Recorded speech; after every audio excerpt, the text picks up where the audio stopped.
नहमदुहु व नसल्ली अला रसूलिल करीम। अच्छा, एक सवाल मेरे पास ये आया है कि ये जो शादी हाल में लोग काम करते हैं तो खाना जब बच जाता है तो वो घर में ले आते हैं, तो इस हवाले से क्या शरीय हुक्म है? भाई, शादी हाल में जो खाना होता है वो जिसने दावत की होती है लोगों की, लोगों को बुलाया होता है, वो खाना उसकी मिल्कियत में होता है। बाज़ औक़ात ये होता है कि लोग खाना वो छोड़कर यानी जिसने दावत की होती है वो चला जाता है, और पीछे ये जो शादी हाल में लोग काम करते हैं खाना घर में ले आते हैं, बोतलें ले आते हैं। तो भाई इस तरह करना जायज़ नहीं है। जिसने दावत की थी पहले आप, वो जो मालिक होता है ना शादी हाल का, उसको चाहिए कि उससे इजाज़त ले ले, भाई जनाब ये आपका खाना बच गया है तो इसका हम क्या करें, आप इसको साथ ले लें। अगर आप साथ लेकर नहीं जाते तो वो कहता है कि ठीक है फिर आप लोग तकसीम कर लें आपस में। तो फिर ये जो शादी हाल में लोग काम कर रहे होते हैं घर में लेकर आ सकते हैं, खाना बच गया, बोतलें बच गई, इजाज़त लेकर।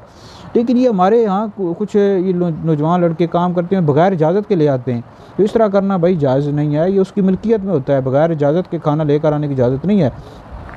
और ये हदीस मुबारक का एक मफ़हूम भी है मेरे ज़हन में आ रही है कि जो बंदा हराम का एक लुक़मा भी खाता है अल्लाह ताला उसकी दुआ कबूल नहीं करता। तो ये भी हराम में आता है, हराम माल में आता है, बग़ैर इजाज़त के आप चीज़ ले आते हैं। ये शादी हाल में कई लड़के ऐसे काम करते हैं। तो मैंने तहक़ीक़ भी की है इस हवाले से कुछ ऐसे बंदों से जो शादी हाल में काम करते रहे, तो कहते हैं बिल्कुल मुफ्ती साहब इस तरह होता है।